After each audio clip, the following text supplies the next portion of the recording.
नमस्कार दोस्तों, स्वागत है आपका भगवद गीता 7 डेज चैनल पे। आज का टॉपिक है मिसअंडरस्टैंडिंग। बहुत बार ऐसा होता है कि हमें कुछ बात एक्सप्रेस करनी रहती है, लेकिन सामने वाला उसका कुछ दूसरा ही अर्थ निकाल देता है। इसी पे आधारित रामायण में सुग्रीव और वाली की कहानी है। कैसे सुग्रीव और वाली के बीच में मिसअंडरस्टैंडिंग होती है, आगे जाके कैसे दोनों के बीच में लड़ाई होती है और नतीजा यह निकलता है कि वाली को अपनी जान गंवानी पड़ती है। ये आज हम लोग सुन लेंगे। एक कहानी है रामायण की। सुग्रीव और बाली दोनों भाई थे।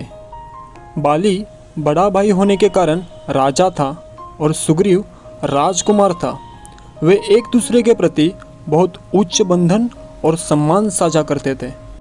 एक बार एक दुंदुभी नाम का राक्षस आया। उसने बाली को युद्ध के लिए चुनौती दी, क्योंकि दुंदुभी का मानना था कि वह पृथ्वी पर सबसे शक्तिशाली था। लेकिन उसे पता चला कि बाली को हराने के बाद वह इस पर दावा कर सकता है, इसीलिए वह सीधे उनके पास आया। बाली को उसने चुनौती दी और उसको युद्ध के लड़ाई करने के लिए आह्वान दे दिया। लड़ाई के दौरान दुंदुभी गुफा के अंदर चला गया। बाली और सुग्रीव दोनों दुंदुभी के पीछे चले गए। बाली ने गुफा में प्रवेश करने से पहले सुग्रीव को गुफा के बाहर रहने के लिए कहा, ताकि दुंदुभी बच ना जाए और वहां से राज्य पर हमला ना करे। बाली और दुंदुभी के बीच लड़ाई कई महीनों तक चली। तुलसीदास रामायण के अनुसार ये लगभग 1 वर्ष तक चली।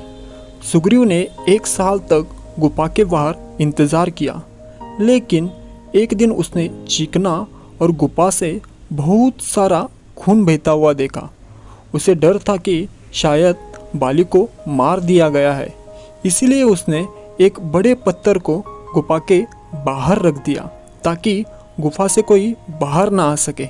सुग्रीव वहां से किष्किंधा लौट आया। उसने एक कहानी वानरों को सुनाई।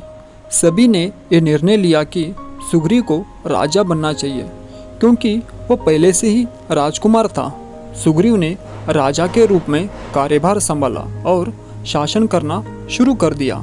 लेकिन बाली गुफा में जीवित था। उसने दुंदुभी को मार दिया था।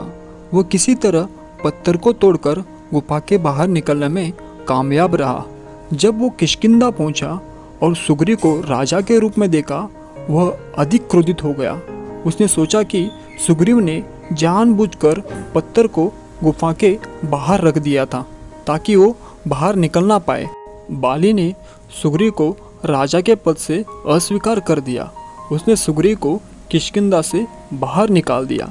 साथ ही बाली ने सुग्रीव की पत्नी को जानबूझकर पकड़ लिया और जबरदस्ती से शादी कर ली, और यहीं से सुग्रीव और बाली के बीच में मतभेद हो गया। मोरल ऑफ स्टोरी: बहुत बार हम इस मतभेद या मिसअंडरस्टैंडिंग के शिकार बन जाते हैं, लेकिन इस मतभेद या मिसअंडरस्टैंडिंग को प्रॉपर कम्युनिकेशन या संवाद से हल किया जा सकता है। अगर बाली सुग्रीव से जाकर गुफा के बाहर पत्थर रखने का कारण पूछता, तो इसका हल निकल जाता। ना तो उनके बीच में मतभेद होते, ना तो उनके बीच में लड़ाई होती। Thank you. हरे कृष्णा।